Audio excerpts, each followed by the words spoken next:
الله أكبر الله أكبر الله أكبر لا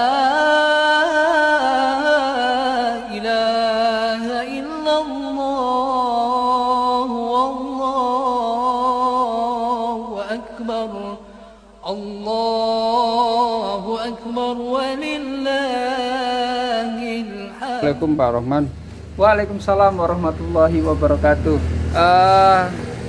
Kali ini saya bertemu dengan beliau ketua panitia hewan kurban ya. Nah, ini sedikit saya akan menanyakan, ini persiapannya sudah berapa persen Pak?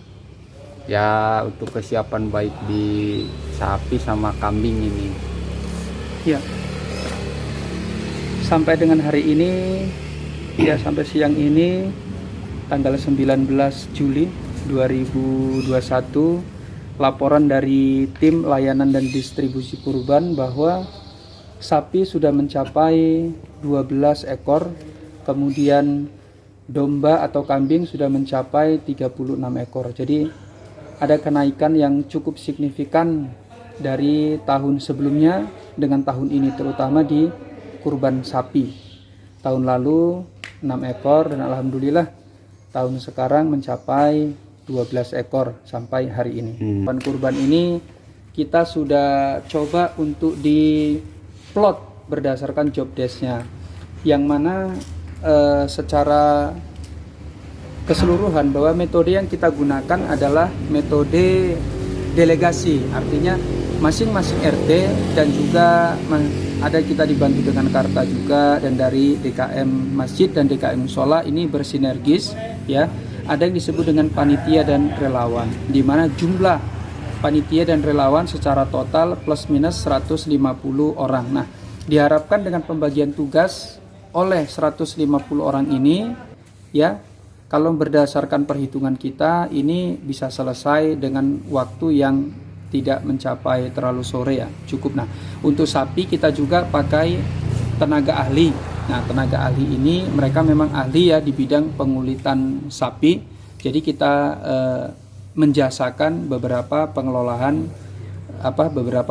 dari pengulitan sampai lepas daging. Untuk 10 ekor sapi kita serahkan ke mereka.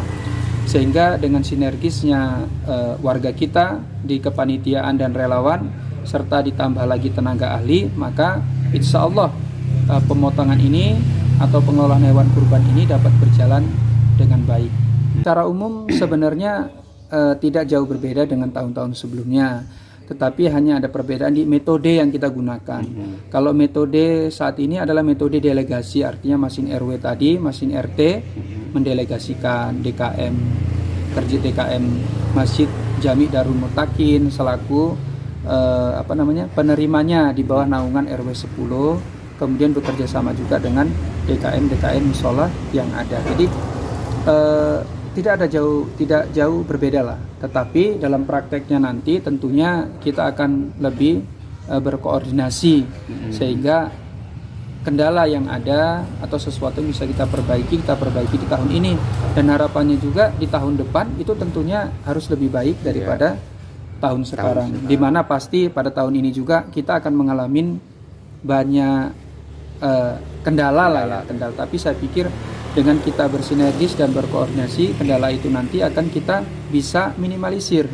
Nah, ketika pun masih ada terjadi kendala, ya di tahun depan harus kita evaluasi dan perbaiki lagi. Nah, untuk pengelolaan caca tadi ya, untuk caca tadi sebenarnya kita sudah bagi timnya juga, itu ada jumlah sekitar 27 orang hanya bertugas untuk mencaca. Jadi mencaca dengan harapan ya bisa sesuai dengan schedule yang sudah kita tentukan. Jadi protokol kesehatan ini salah satu yang menjadi konsentrasi semua panitia, bahwa saat ini sampai dengan tanggal 19 Juli ini kita masih menerapkan PPKM untuk pemerintah kita, sehingga dalam pengelolaan hewan kurban ini tetap harus mengacu kepada surat edaran yang diberikan oleh pemerintah dan juga edaran yang diberikan oleh Kemenak. Sehingga kita berupaya keras bagaimana menerapkan sistem protokol kesehatan ini. Karena protokol kesehatan ini juga sangat penting dan vital ya, karena berhubungan dengan penyebaran virus corona 19. Nah, oleh karenanya metode yang kita gunakan tentunya yaitu kita membagi dua penyembelihannya, yaitu domba kita sembelih di area Masjid Darul Mutakin. Nah, kemudian untuk sapi kita sembelih di area lapangan voli Blok N Paguyuban. Sehingga dengan kita bagi dua antara domba dan sapi, harapannya adalah meminimalisir terjadinya kerumunan. Itu satu poin. Poin kedua adalah bahwa kalau tahun lalu bagi warga yang ingin berkontribusi dalam melakukan pengelolaan hewan kurban itu dipersilahkan. Tetapi untuk tahun ini hanya panitia dan relawan yang boleh berada di tempat pengelolaan hewan kurban. Dengan tujuan adalah supaya prokes ini benar-benar dapat berjalan dengan baik. Nah, kemudian kita juga melakukan sosialisasi penerapan prokes ya, sosialisasi penerapan prokes. Kemudian juga kita membuat atribut prokes, salah satunya banner, kemudian banner yang menyatakan di situ untuk ketat atau untuk melakukan prokes secara ketat. Nah, dan juga kita melakukan yang namanya perlengkapan prokes, di mana kita nantinya pakai masker semua ya. Kemudian kita bagaimana mengupayakan tetap punya jarak. Nah, kemudian yang ketiga adalah memakai masker, menjaga jarak. Kemudian nanti kita ada titik-titik di area wudhu itu kan ada tempat untuk cuci tangan. Nah, ini poin ketiga. Tiga poin yang harus kita lakukan.